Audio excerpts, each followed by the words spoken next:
Welcome back. We continue our conversation with the two secretaries sitting here. I want to know if you can tell us what precisely was agreed between the US, Iran, and the other powers sitting at that table in Geneva. Did they actually agree to ship out their low-enriched uranium? Well, there were three agreements. One, that there would be inspections, and those inspections are going forward, and they're going forward quickly, of the undisclosed site that the President and Prime Minister Brown and President Sarkozy announced a little over a week ago in Pittsburgh. They agreed that, in principle, the Iranians would ship out their LEU for reprocessing to be returned for their research reactor. There will be a team of experts meeting to determine exactly how that will be carried out within 10 days.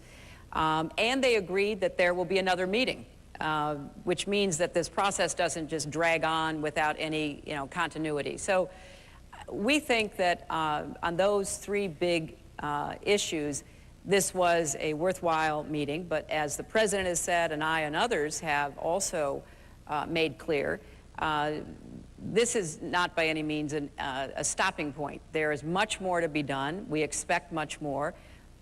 We know that the Iranians need to understand that they have run a nuclear program that has violated international rules and Security Council resolutions, which they have to bring, into compliance, making it more transparent and accountable. So we have work ahead of us, but I think that on balance, what came out of the meeting in Geneva was positive. Just to follow up on the low-enriched uranium, one Iranian diplomat told the press that actually, no, there wasn't that agreement, and I'm asking you whether there is some miscommunication.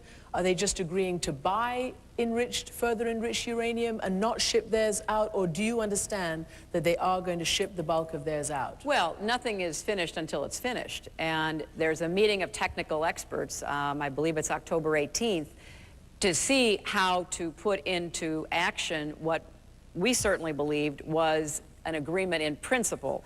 But there's a lot to be done before that actually happens. Do you think the Iranians actually want to resolve this? We don't know yet. We don't know. Think this is credible?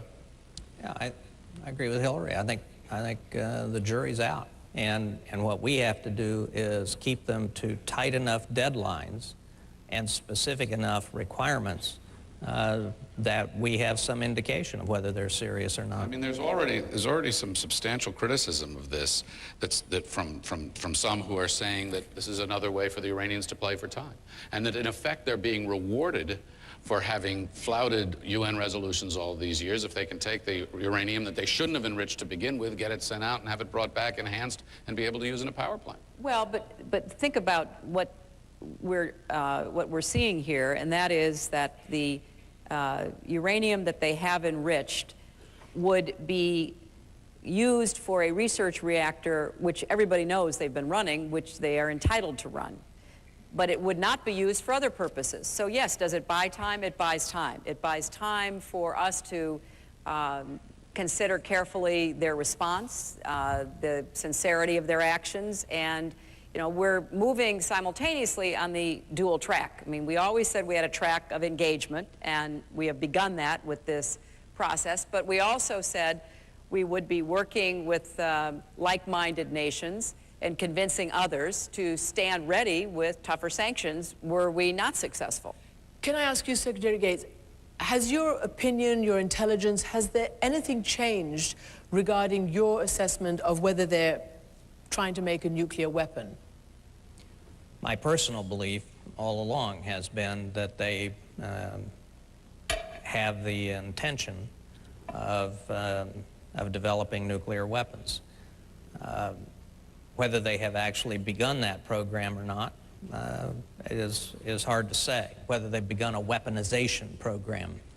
But I think, the question is, can we, over time, or can we, in a limited period of time, bring the Iranians to a conclusion that Iran is better off without nuclear weapons than with them, and not just in a security sense, but economically and in terms of their isolation in the international community and so on. And because, I mean, my view is the only long-term solution to this problem at the end of the day is the Iranians themselves deciding having nuclear weapons is not in their interest. And if we can't convince them of that, then an array of other options are open. But our hope, my hope for ever since I took this job, has been that we could, through both carrots and sticks, persuade them of a smarter direction for Iran. Isn't I mean, there are basically, I think, three policy options. Iran with some kind of nuclear capability and nuclear program, but with very strict verification, sanctions to try to get them not to enrich, which so far have not worked, plenty of holes, plenty of black market, or the military option, which you yourself have cast doubts upon its efficacy. Isn't the real nub of the debate right now to figure out some kind of way of verifying and inspecting and being able to know if they plan to do something else with their uranium other than for peaceful purposes as they claim? Well, that is, of course, part of the change in calculation that Bob was referring to. We have a very clear objective of trying to persuade the Iranians that their calculation of their security interests and their economic interests should take into account the consequences of sanctions, for example, of increased defensive measures taken in Europe and in the Gulf region. You know, we just worked through this missile defense decision, and, you know, clearly our new adaptive approach toward missile defense is aimed at protecting our NATO allies and most of Europe from a short or medium range Iranian missile. We have begun to talk with a lot of our other friends and allies about, you know, what they need to feel that they would be adequately protected. Now, this is not in any way to concede what Iran should do going forward, because some people say when we talk defensive, that means that we're conceding that they're going to end up with a weapon. No, not at all. We are trying to influence the calculation and the decision as to whether or not they should move toward weaponization. We all want an America defined by deep and meaningful equality, from civil rights to labor rights, from women's rights to gay rights, from ending discrimination. There are no acceptable limits, and there are no acceptable prejudices in the 21st century in our country. We have a common task and a common challenge. Why can't we see that we are all in this together? 18 million of you from all walks of life.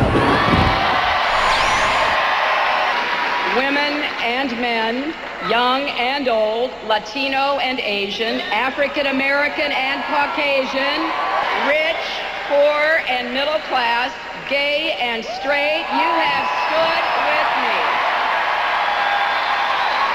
And I will continue to stand strong with you every time, every place, and every way that I can. The dreams we share are worth fighting for.